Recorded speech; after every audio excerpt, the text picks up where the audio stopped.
بصراحه يعني النهارده الناس كانت قلبة على عمرو السيسي. النهارده عمرو السيسي من الماتش اللي فات وده ابتدى يتلمع، ابتدى يفوق. هو عمرو السيسي كان لعيب كويس جدا في طلائع الجيش، ابتدى يفوق شويه، ابتدى يظهر شويه، فدي حاجه كويسه ان هو ابتدى يحط رجليه. نمره 2، انا شامم ريحه ايام فيريرا ما كانش عندنا لعيبه والقيد مقفول وابتدى يكتشف بعض اللعيبه الجديده. النهارده علي ياسر لعب الماتش اللي فات راس حربه طوله 190 سم. انا شامم ده طارق السيد، ماشي هنمشيها. انا شامم ولعيب مش وحش والله. لما لعب الماتش اللي فات لعيب مش وحش، خامه مش وحشه. النهارده يا جماعه احمد ايشو، والله احمد ايشو ده لعيب جامد جدا. احمد ايشو ده عايز خبره، عايز ماتشات، لعيب اشول، لعيب متحرك، عنده ثقه في نفسه، موهبه، عايز وقت، عايز خبره يخش مع الفرقه. النهارده يا جماعه مثلا الناس مركزه انها عايزه مثلا محمد، مثلا عايزين مثلا عمر فايد من المقاولين مثلا. عمر فايد لعيب كويس، يعني عمر فايد لعيب كويس تمام. النهارده عمر فايد بره ال20 اسم، ومحمد طارق اللي عندنا اساسي مش في الاحتياطي. انا بقول لكم عشان في تطلعات دايما، اللي لما بيكون لعيب عندي ما بديش قدره وببقى حابب اشتري من بره طول الوقت. فالنهارده مثلا محمد حمدي ده لعيب كويس جدا في امبي، لعيب اشول بيلعب في نص الملعب وبيلعب في اكتر من مركز.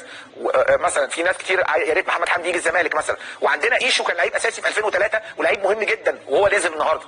فالناس برضو ما بتحسش بايشو ان احنا عندنا لعيب كويس عنده مواليد 2003، يعني عنده 20 سنه، يعني اللعيب ده هو اللي جاي الفتره اللي جايه. عندنا لعيبه راجعه، عندنا احمد عيد في الحته دي يحل الحته دي ويخلينا حمزه المسلوسي ما يكون متواجد يبقى في حته السردباك بسم الله ما شاء الله وحش وفايق في الحته دي في طريقه اوزاريو. عندنا حاتم سكر مع الوقت بيتطور، خامه كويسه جدا، بيلعب على محمد اشرف اللي هو الباك ليفت الاحتياطي اللي علي معلول. حاتم سكر بيلعب اساسي عليه. وحسام عبد المجيد احسن سردباك في البطوله. ومحمد طارق وحسام عبد المجيد وحاتم سكر اقوى دفاع في البطوله. يعني عايز بس اقول لخالد الغندور اللي مخلي حسام عبد المجيد ومحمد طارق وحاتم سكر واللي انت بتقول عليهم دولت ان هم اقوى دفاع في البطوله، هو وحش. الله اكبر. حمزه علاء حارس مرمى المنتخب الاولمبي، وده مش محور حديثنا، وده ليه حديث تاني وليه كلام تاني خالص. لكن المشكله يا جماعه ان ما بنديش الناس حقها. النهارده اتفرج على حمزه علاء، كام كوره بتروح لحمزه علاء. ما تجيش تقول لي بقى احسن دفاع في البطوله، حقه. انا بقول لك مش حقه يقول اللي هو عايزه. نكمل. اقوى دفاع كلين شيت الحمد لله. وبالتالي دول قوام قوي جدا. النهارده كمان راجع لك محمود علاء، لعيب بيعرف يجيب جون، لعيب هداف. راجع لك اوباما اللي صعد مع الحزم للدوري السعودي، لعيب مهم جدا. اوباما ياما في اوقات كتيره كده كان مفرحنا، كان متداس عليه قبل ما يسافر، كان نفسيته في الارض، مع ان راجل يعني مساهم قبل ما يمشي ان الزمالك ياخد بطولات دوري وكاس. وبالتالي اوباما راجع. النهارده عندك لعيب مهم جدا في نص الملعب اسمه حمدي علاء، لعيب من قطاع الناشئين عندك، وراح اكتسب خبرات مع سموحه ومع البنك الاهلي. راجع لك هينور معاك، ابتدى يلمع، هتلمعه اكتر وينفذ خطه. طبعا مستر. النهارده عندك احمد ايمن منصور، لعيب كان معار لطلائع الجيش، ممكن تجيبه.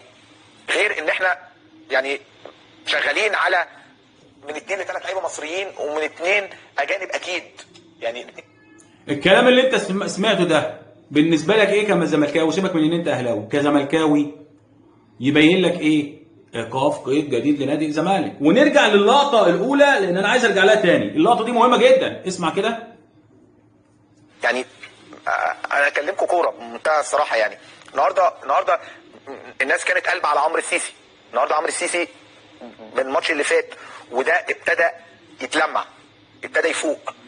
هو عمرو السيسي كان لعيب كويس جدا في طلائع الجيش، ابتدى يفوق شويه، ابتدى يظهر شويه، فدي حاجه كويسه ان هو ابتدى يحط رجليه. نمره 2، انا شامم ريحه ايام فيريرا ما كانش عندنا لعيبه والقيد مقفول وابتدى يكتشف بعض اللعيبه الجديده. النهارده انا شامم، دي النقطه اللي تهمني، ريحه فيريرا والقيد كان مقفول، والراجل النهارده بيكتشف. هي نفس اللغه ونفس النهج.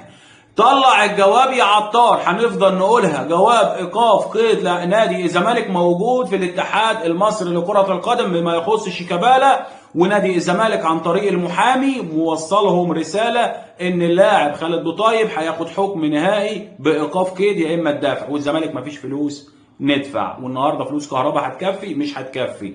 النهارده يا جماعه الاتحاد المصري اللي بيقيل بمكيالين، وده الفيديو الثاني بقى بتاعنا اللي احنا هنتكلم فيه وعندنا كلام مهم جدا فيه اللي بيخص شبانه. وانت لما تسمع من شبانه تسمع من الاعلامي المحترم محمد شبانه، صدق الكلام ده لان الراجل قال لك نصا على الهواء مباشره كاحد المسؤولين في الاتحاد المصري، هو اللي قال لي الكلام ده في ايه؟ في عقوبه دونجا. نسمع كده شبانه بيقول